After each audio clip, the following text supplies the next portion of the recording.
Yung araw na to, ano na kaya ang ginawa ni Rica doon sa binigay ng sponsor? Masakit din sa akin yun. Lalo na doon sa sponsor kasi pinagkatiwala yung pera na yun. Ang pera, yung mga kanuli, magandang araw po muli sa inyong lahat. Ayan, at ngayong araw na to ay sasagutin po namin ni Rica yung mga nasa comment section, yung mga haka-haka, no? Yung mga haka-haka na ang sabi, ano na kaya ang ginawa ni Rica doon sa binigay ng sponsor? Baka daw nasayang or ano ang ginawa, no? So syempre sa part ni Rica or sa family niya, pag nababasa nila yon, masakit talaga yun, no? Sobrang sakit din doon, no? So lalo na sa akin, masakit talaga sa akin yun kasi syempre sa akin pinagkatiwala yung pera ni Kuya Jojo, no? So ngayon dito sa vlog na to, ayan po, dito sa vlog na to, panoorin nyo po at bago kayong bibitaw at malalaman nyo po kung ano ang nangyari. 5:12 na ng hapon at si Rica nga nandyan sa ate niya kasi nga may bagyo at dyan muna siya umuwi. Bali kasi nga malapit-lapit doon sa sa kanyang boarding house. At syempre, yung daanan kasi diyan sa Balatan ay medyo delikado, yung landslide. So at sinabi ko na baka ako may time ka, pwede ba tayo mag-vlog update doon sa negosyo. So, andito si Rica. Hi Rica. Hi guys. Magandang hapon. Magandang hapon sa inyo. Kumusta ang bagyo sa lugar nyo? Sa lugar niyo. Okay lang, hindi naman siya baga kuya, yung bagyo. Yan nga, nagpabalatan ako kanina. Kumusta sa Kumusta sa lugar nyo sa Balatan? Kumusta? Okay naman, so natanong ko sa kanila na kila Rose kung ano yung bagyo doon. Sabi nila, ano lang naman, baga na parang ulan lang, tas may konting hangin, ganun po, tas hindi naman hindi naman malakas. Yung bahay mo, kumusta? Okay lang yung bahay.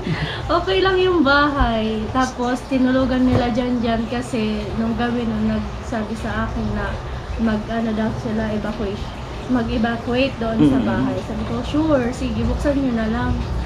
Yun. Doon sila doon sila nag-evacuate yung ibang mga pinsan mo sa bahay mo. So yun, di ba? At kung dati siya ay evacuate sa sa ibang bahay, tapos yung bahay naman yung kaya malaking tulong talaga. Kung dati nakikisilong siya kung tuwing may bagyo, at ngayon siya na ang sinisilungan. Kaya maraming salamat doon sa sa mga sponsor na pinagkaloob kay Rica. At for the information po, 2 years na po si Rica. So September 15 nung na-vlog namin siya, basta 2 years na. 2 years na vlog. At marami na rin pinagbago sa kanyang buhay. At napanood mo na yung vlog kay Kapakpak. Oo, pero yun, maingay baga kuya. Medyo maingay yung audio. Kasi hindi yata na-off ni kuya. Isang mic. Kaya ganun. So ayun. At salamat doon sa mga nanood, sumuporta doon sa interview ni Kapakpak. At ano bang naramdaman mo na interview ka? Hazel. Sobrang excited na ma-share sa iba, sa kanila, yung istorya ng buhay ko. Syempre, yung iba kasi hindi naman alam yung sa channel ni ate. Medyo kinakabahan ako, pero nung na-interview na ako, doon talagang parang ko talaga na na ma-explain sa kanila yung ganung situation ko nga. Ayun. So, ayan. So, isa-isahin natin yung pagbabago sa buhay ni Rica. Interview? Another interview? Siyempre, 3 minutes, ang pabain sa 2 years na yon, ano na ba ang mga nabago sa buhay mo? Naging maganda yung buhay ko ngayon compare sa sa dati kuya. Siyempre, malaking tulong sa akin na na-vlog mo ako, and then kay Kuya, shout out kay Kuya Aliman. Ayan. Malaking tulong talaga sa akin. Yung pagbabago ko sa buhay ko, guys, is ayun nga, may bahay ka na, may maayos ka ng matulugan, tapos nakakapag-aral pa ako. Yun. Yung tapos, syempre yung kasayahan ko yung ano baga, yung dating nakikita yung Rika na malungkot dati. So ngayon, ibang-iba na po ngayon. Yun. Kasi, meron na rin siya mga kaibigan. Kasi siyempre, nagbablog si Rika. Subscribe nyo po, it's me, Rika1. Ayan ang kanyang YouTube channel. At mapapanood nyo po yung kanyang mga update, mga kung nasa school siya, kung nagmumotor siya, or kung nandun siya sa kanilang lugar. No? At least, di nyo na siya masyadong maabangan sa amin. Abangan nyo na yung kanyang mga vlog, daily vlog sa kanyang channel. It's me, Rika1 po. Ayan, di ba? So, kumusta ang pag-aaral? Okay naman, Kuya. So, ayan, ini-enjoy yung pag-aaral. Kahit medyo busy po. Kasi may mga ginagawa din. Ayan. At syempre, salamat kay Mr. Teacher. Opo. No? Thank you po pala kay Mr. Teacher. Hanggang ngayon po, hindi siya nagsasawang suportahan tayo sa pag-aaral. And then po sa lahat po talaga ng sponsors na tumulong po sa akin. Maraming salamat po sa inyo. Ayan. Sa mga nagtatanong kung nasaan si Mr. Teacher, ay nandun po. Nandun po sa Cavite. Yes, No? So, nagpaalam sa akin yon na uwi muna siya kasi nga meron siya mga inaayos. At syempre, Mr. Teacher, welcome ka po anytime kung gusto mo bumalik sa dito sa Kamsur. At muli, salamat sa pagbibigay ng opportunity kay Rika para makapag-aral at second year college na siya, no? At nakaraan first year. Ngayon second year na. Ang bilis nga po. Pakabilis na. Oo. Parang may 2 years pa siya. 2 years. So, hoping tayo na makagraduate si Rika. At syempre, i-grab na natin na makagraduate siya. Pray lang. Ayan. O, kumusta yung si Jorika, yung motor mo? Okay naman si Jorika, medyo pinapugi natin. Oo nga, pumugi nga yung motor. Nagulat ako, hindi ko nakilala. Oo, Kuya.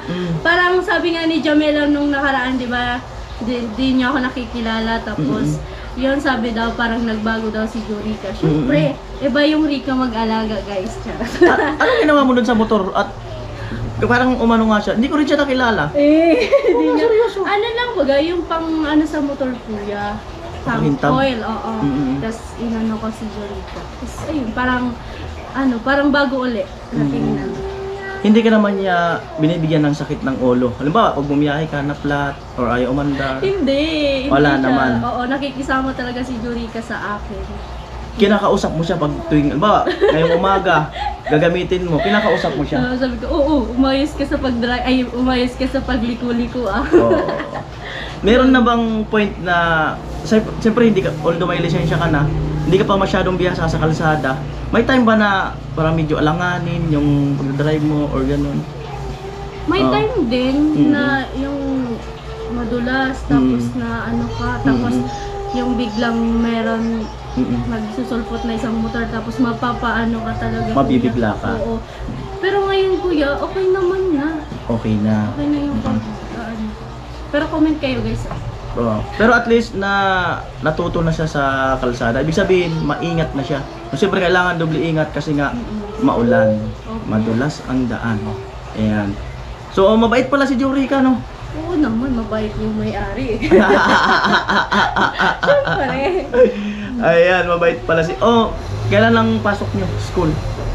Wala pang announce, Kuya, kung kailan balik namin. So, nag-aantay lang ako ng announce namin ulit. Wala pang announcement. At ngayon, dyan siya umuwi sa atin niya kasi mas madaling makapunta sa school kung in case na bigla mag-message yung kanilang mga professor na may pasok, di ba? Opo. At hindi ka makahasil. Malaking tulong ba yung motor? Oo, Kuya. In case na nagmamadali ka baga, tapos may pupuntahan ka. So, napaka na kasi may motor na. Tapos, di ba, marunong naman tayo na magmotor. So, napaka malaking tulong sa akin na may motor talaga. Diba? Ayan, at hindi natin siya paiiyakin, no? Siyempre. Itong, wala nang iyakan kasi lumipas na yun, yung iyakan. Ngayon naman, puro na lang saya. Saya? Oh, di ba? Puro saya. Nag-exam kayo nakaraan, no? Oo, Okay naman. Kuya, okay naman. Okay naman ang exam. Pasado naman. Oo, syempre. Ayan po, si Rika, isa sa mga angel ni Kuya Noli. Binanggit ko na to doon sa bago siya mag-vlog. Binanggit ko na to, ulitin ko na naman, no. Si Rika ay isa sa napaka down to earth na angel na aking na-vlog, no. So hindi ko naman minubuhat ang upuan niya or ano, di ko siya inaangat. Siyempre si Kuya Noli ay nag-o-observe, no. Nag-o-observe lang ako sa bawat isa, no. Isa si Rika sa napaka down to earth, talagang hindi nakakalimot. Lagi niyang binabanggit si Kuya Noli. Siyempre nanonood din ako ng mga vlog niya. At masarap sa pakiramdam kahit na yung ano, yung parang hindi man ako nag-aantay ng magitin mo, salamat or gano'n. Pero masarap sa pakiramdam. Ba't naiiyak ka na? Bawal ang iyak. Hindi naman. Hindi naman. Ayan, so marami nang nag-improve kay Rika. Una-una, feeling ko lang personality. Kasi personality, kasama na yung beauty doon. Kasi natuto na siyang paano mag-mature, mag-ayos ng sarili na siyempre natuto ka ng mag-ayos or ano, di ba? Na going to maturity na siya. Ilang taon ka na ngayon? 19. Yung totoo. Ay, di alam ni Kuya. Di, alam ko alam. Ano, ko naman. 21. Alam ko naman, 21. Di po niya. Yung lalaki, di po. Ayan, pag-vlog mo. Kumusta ang pag-vlog mo? Nasa-challenge ka ba? May mga iniisip ka bang mga ibang vlog, ibang content? Mga gano'n. Bilang isa na rin sa content creator. Alam mo yung naiisip ko guys sa content ko. Kasi wala akong ibang content. Alam mo yung Kuya, yung uuwi ka kila ate, nagdadrive ka ng motor, tapos parang balik-balik lang. So parang ang naisip ko na parang content ko guys, pero sa akin lang naman yun. Pero yung naisip ko Kuya, yung parang mag-rides, ganon, Travel. hiking, ganon yung naisip ko ngayon. So parang, kumbaga parang yung naisip ko parang iwas stress. Makakapag ano ka talaga. Yan. So ibig sabihin po, gusto ni Rika na mag-explore bilang isang content creator. So wala naman masama na mag-try bilang isang content creator kasi mamaya doon ka mas pumatok, di ba? Siguro bihira naman niya gawin kasi nga nag-aaral siya. Oo guys. Siguro pag wala siyang saan mo ba plano mong puntahan? USA?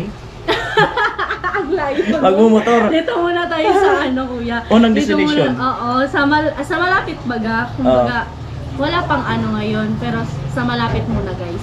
Wag muna sa malayo.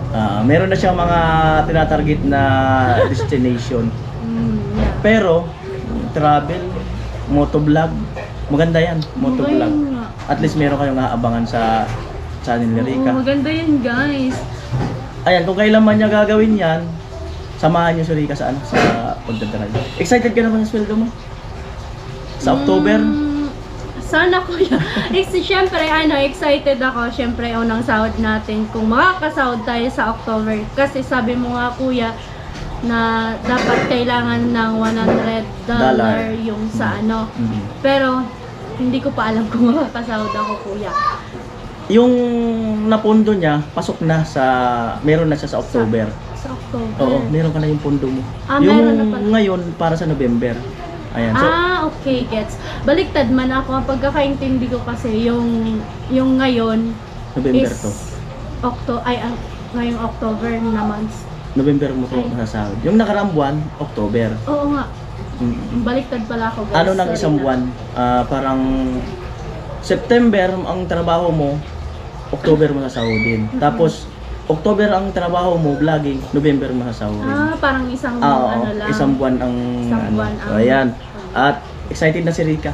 Malaki pa nga sasahurin niya sa Uy! yung sahod ko nung nag-uumpisa ako eh. Ilan? Sinabi ko na dun sa vlog, 5,000 plus. Oh, 5,000! 5,500. Huwag mo sabihin kasi vlog mo yun eh. Sorry guys.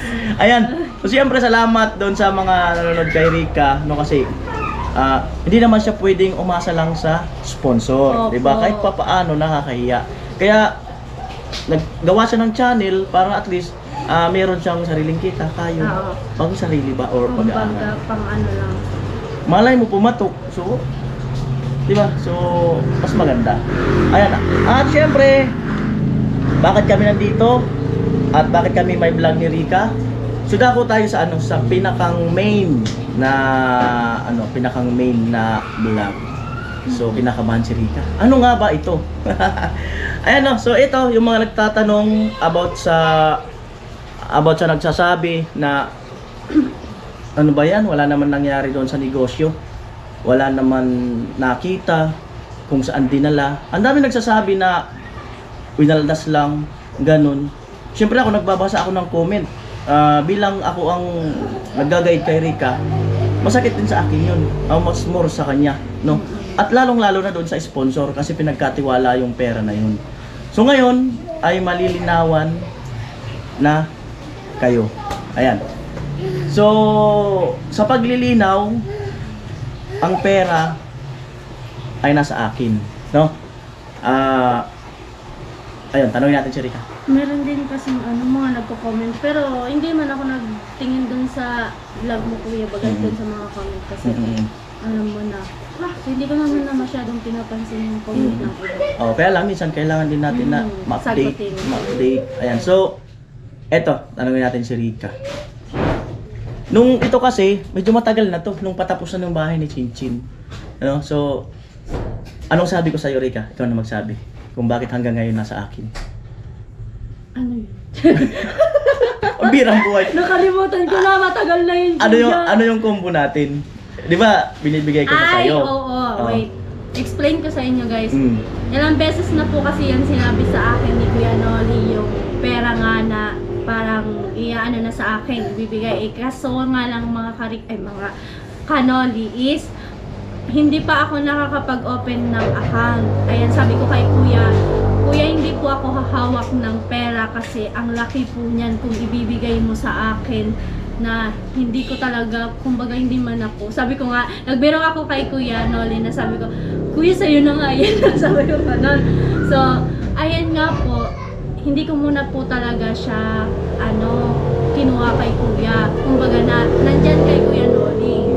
Ayun guys. Ayan. Sabi ko nga po, pag-open nga po ako ng account, tsaka nibigay ni Kuya. Yun guys.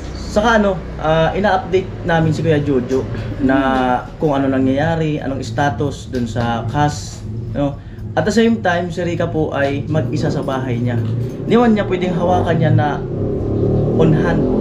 Kasi mag-isa na siya sa bahay niya, tapos nagmumotor siya. Di ba?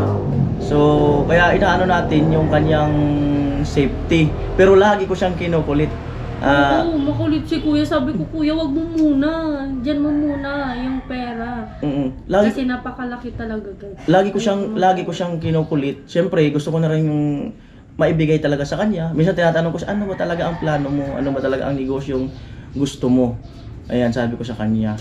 At kabado siya. So ngayon, napag-anuan namin na sabi ko, sige, mag-open ka muna ng bank account. Yan. At nakapag-open account na po siya. At pag wala siyang pasok, baka pumunta kami doon sa bangko na yon at doon namin ilalagak yung ano. Alam po sa paglilinaw, salamat sa tiwala mo sa akin, Rica, kasi tagal na nito eh. Isipin mo to sa pagtitiwala. Ba't napakalaki na tiwala mo sa akin? Siyempre, Kuya, kayo pa ba talaga beneficiary mo. Siyempre, nandun na talaga Kuya yung tiwala. Tapos, siyempre, respeto. So, kaya kay Kuya Noli ko pinagkatiwala yung pera. Yun. Ayun, so siguro, for the meantime, hindi ko to sasabihin kung magkano para sa security. At hindi ko rin ito bibilangin para na rin sa seguridad. No? Basta ang mahalaga, update natin update, si Kuya Jojo. Ayan. At nandito ang cash. Ayan. Malinaw. Andito ang cash.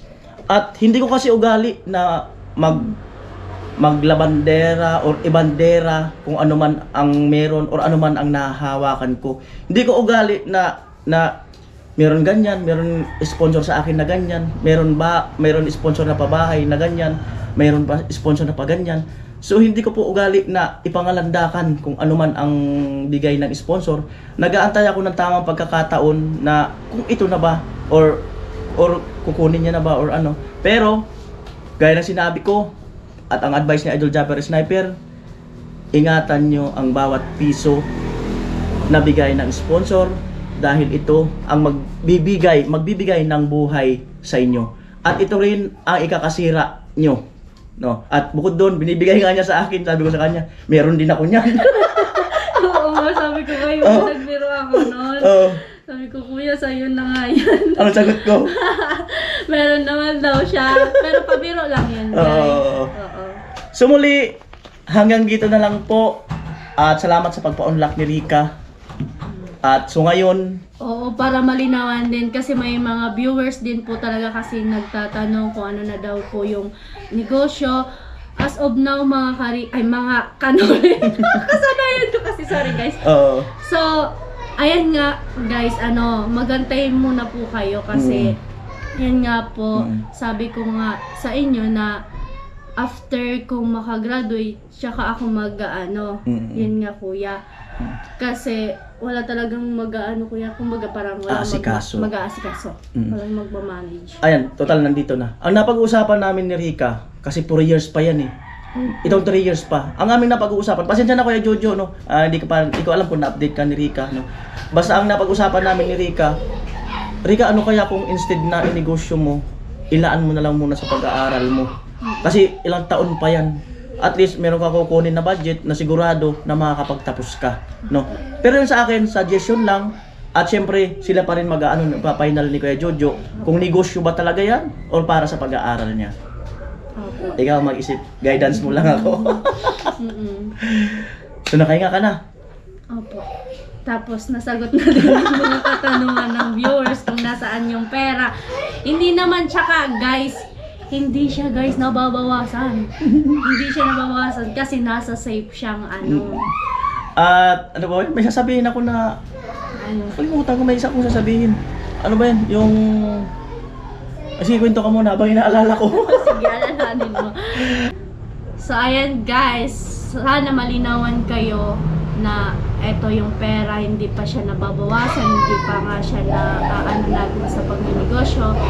So may time din guys na makakapag-isip tayo kung anong negosyo kasi hindi naman hindi naman talaga minamadali, kumbaga step by step lang. Ayun, so Wala na, hindi ko naisip. Pinugtong ko na lang mamaya pagka pumasok na uli sa utak ko. So ayan guys, huwag sana po kayo magmadali. Ayan, panoorin niyo po ang mga vlog ni Rica. At syempre, pagka wala siyang pang-upload, syempre ay nagla-live siya. Kasi bilang isang baguhan na content creator, mahirap talaga mag-isip ng vlog. Oo, mahirap talaga. Di ko nga alam kung ano next. Kasi minsan, kuya, alam mo yung pabalik-balik ka na lang, parang boring yung yung vlog mo. Kaya sabi ko baka magsawa din yung mga viewers, tapos ayun. Akala mo noon, nung hindi ka pa nagbablog, madali lang. Pag nakikita mo kami, parang madali. Oo. Pero dun guys, dun mo makikita yung effort, yung pagod nga, tapos yung pag-e-edit pa, tapos kung ano-ano pag-akuya. Tapos nakakapagod din pala. Dun ka ng oras, kung anong oras ka na matutulog, ganun. Yun. So ayan, so maraming Thank you. ayan, sabihin mo, nakakapagpagabgabag. Ay! Igiraw. Ay, nanonood sa atin yun eh. Nanonood sa atin yun. Wait. Igiraw. Nakakapagpagaba. Ayoko na. Ay, shout out kay hindi ko talaga yung napopronounce. Ako na Sige daw. Ako na mag-request sa kanya papalit ng pangalan. Maski ako hindi Shout out po, nakakapagpagabagabag. Ayan. So, pero si Kuya Jason ang galing-galing. Alam ko kay Jason eh. Ayan, so hanggang dito na lang po ang vlog. At abangan nyo, may isa pa akong vlog kay Rica. At baka bukas. At salamat kay Mr. Adventure. So baka bukas yung vlog na yon. Salamat ng marami. Ayan, bye-bye. Wait lang, magpapasalamat lang ako sa lahat. Ay, nga pala, sorry. Sa lahat ng viewers, lahat ng sponsor. Ikaw muna. Ako muna. Ikaw muna. Ba't kuya, charot. Sige lang. So ayan guys, gusto ko lang pasalamatan lahat po ng sponsor. Pero yung iba kasi kuya, hindi ko na maalala yung pangalan. So unang-una gusto kong pasalamatan si Mr. Teacher kasi ayan, hindi siya nagsasawa talagang suportahan ako sa pag-aaral. So Tapos pangalawa po si Kuya Jojo. Ayan po, thank you so much po talaga Kuya Jojo. Tapos si Ate Mareta, si Kuya Cesar, si Tito Robin Libuon, si Kuya Papi, si Kuya Emmet. Ayan, shout out Kuya Emmet. So ayan. Tapos po, sino pa ba? Sino? Basta sa lahat po ng sponsor, maraming salamat po sa inyo. And then sa mga viewers ni Kuya Nolly, ayan. Salamat po. Yan. Ay, wait! May nakalimutan ako, guys. Pakalimutan mo si Piolo Pascual. Team Pahuay and then Kuya Nolly. Ayan. Thank you so much, Kuya Nolly. Sa Ayan. lahat. Ayan. Kung hindi dahil sa'yo, wala ka sa ganitong situation. And then kay Kuya Aliman. At you po. yun nga, ano ba yun? Parang may naalala talaga ako. Yung sinabi niya doon kay Kapakpak, stay pogi. Ay, oo. Sabi mo, Kuya Noli, stay pogi. Asa man ba kayong pogi? Piolo Pascual. Stay pogi. Ang birang buhay. So ayan no, abangan nyo yung isang vlog namin. I-message ko na lang siya kung available sa bukas. From Mr. Adventure. Ayan, ng anong bansa ba yun? So yun na yun. Salamat kasi kanina lang yung nag-ano. Ayan, salamat. Shout out po. At siyempre salamat sa lahat ng viewers ni Rica, lahat ng sponsor simula nung matuklasan siya. Siyempre kay James Napula, salamat. At kay God, ayan, salamat. At patuloy niyo pong sumabayan si Rica. Oo. Ayan. Bye everyone! Ano, bye-bye. So bye-bye everyone. I love you all.